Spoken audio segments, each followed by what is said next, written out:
दोस्तों, आज के इस वीडियो में हम भारत के पहले गृह मंत्री और सबसे पहले उप प्रधानमंत्री सरदार वल्लभ भाई पटेल के बारे में जानेंगे। तो इस वीडियो को लाइक और चैनल को सब्सक्राइब करना ना भूलें।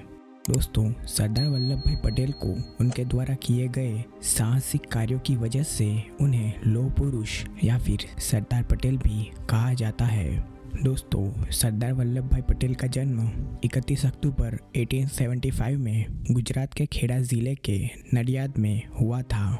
उनके पिता का नाम जावेर भाई पटेल था और उनकी मां का नाम लड़बाबेन पटेल था।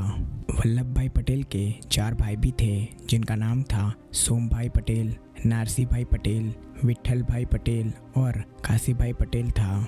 और उनकी एक बहन भी थी, जिनका नाम था दही बेन पटेल। साल 1893 में महज 16 साल की उम्र में उनकी शादी झावेरबा पटेल के साथ हुई थी। शादी के बाद वल्लभ भाई पटेल और झावेरबा पटेल के 2 बच्चे भी थे।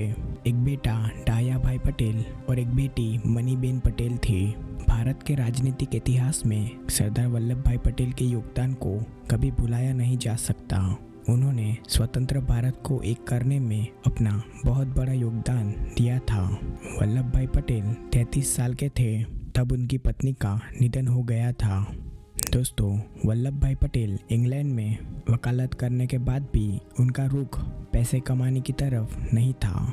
वल्लभ भाई पटेल 1913 में भारत लौटे और अहमदाबाद में अपनी वकीलात शुरू की, जिसके बाद उनकी नीति और ईमानदारी की वजह से वे लोगों के बीच बहुत जल्द लोकप्रिय हो गए। अपने दोस्तों के कहने पर वल्लभ भाई पटेल ने सन 1917 में अहमदाबाद के सैनिटेशन कमिश्नर का चुनाव लड़ा था और उसमें उन्हें जीत हासिल हुई थी। दोस्तों, वल्लभ भाई पटेल गांधी जी के चंपारण सत्याग्रह की सफलता से बहुत ज़्यादा प्रभावित हुए थे। सन 1918 में गुजरात के खेड़ा ज़िले में सूखा पड़ा था। किसानों ने घरों से राहत की मांग की, लेकिन ब्रिटिश सरकार ने मना कर दिया। गांधी जी ने किसानों का मुद्दा उठाया, लेकिन वे अपने दूसरे कामों के चलते अपना पूरा समय खेड़ा के किसानों की समस्या पर नहीं दे पाते थे। इसलिए गांधी जी को एक ऐसे व्यक्ति की तलाश थी जो कि गांधी जी के ना मौजूद होने पर किसानों के इस संघर्ष की अगुवाई कर सके। और ये वही समय था जब वल्लभ भाई पटेल अपनी मर्जी से आगे आए, जिसके बाद उन्होंने खेड़ा में किसानों की समस्या का नेतृत्व किया था। वल्लभ भाई पटेल की गृह मंत्री के रूप में उनकी पहली प्राथमिकता ये थी कि देसी रियासतों को आज़ाद भारत के साथ मर्ज करना। इस काम को उन्होंने बिना खून बहाए करके दिखाया था। सिर्फ हैदराबाद के ऑपरेशन पोलो के लिए सरदार पटेल को सेना भेजनी पड़ी थी। दोस्तों, क्या आपको पता है सरदार वल्लभ भाई पटेल देश के पहले प्रधानमंत्री होते, लेकिन उन्होंने गांधी जी की इच्छाओं का सम्मान करते हुए प्रधानमंत्री के पद से पीछे हट गए थे, जिसके बाद जवाहरलाल नेहरू आज़ाद भारत के सबसे पहले प्रधानमंत्री बने थे और सरदार वल्लभ भाई पटेल देश के उप प्रधानमंत्री बने थे। दोस्तों, सरदार वल्लभ भाई पटेल ने हैदराबाद को आज़ाद भारत के साथ मर्ज करने के लिए ऑपरेशन पोलो चलाया था। पहले हैदराबाद के निज़ाम ने आज़ाद भारत के साथ मर्ज होने से मना कर दिया था।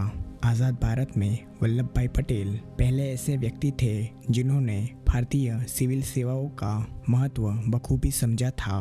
दोस्तों, भारत की संविधान सभा में वरिष्ठ सभ्य होने के नाते वल्लभ भाई पटेल संविधान को आकार देने वाले प्रमुख नेताओं में से एक थे।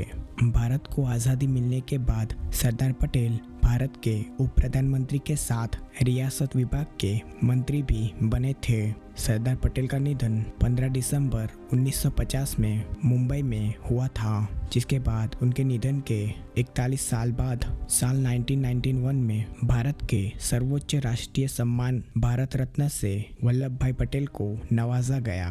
दोस्तों, शायद आपको ये बात जानकर बहुत ज़्यादा हैरानी होगी, पर वल्लभ भाई पटेल के पास खुद का मकान भी नहीं था। वे अहमदाबाद में एक किराए के मकान में रहते थे।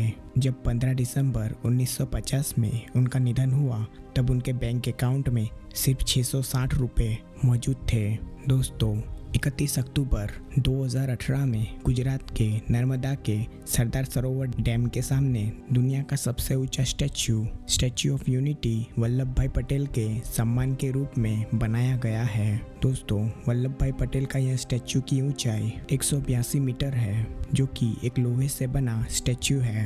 दोस्तों, सरदार वल्लभ भाई पटेल का यह स्टैच्यू अमेरिका के न्यूयॉर्क में मौजूद स्टैच्यू ऑफ लिबर्टी से भी ऊंचा है। स्टैच्यू ऑफ लिबर्टी की ऊंचाई है 93 मीटर, जबकि स्टैच्यू ऑफ यूनिटी यानी कि वल्लभ भाई पटेल के स्टैच्यू की ऊंचाई है 182 मीटर। तो आपको भारत के लौह पुरुष यानी कि सरदार वल्लभ भाई पटेल के बारे में यह जानकारी कैसी लगी, हमें कमेंट करके ज़रूर बताइए और इस वीडियो को लाइक और चैनल को सब्सक्राइब करना ना भूलें।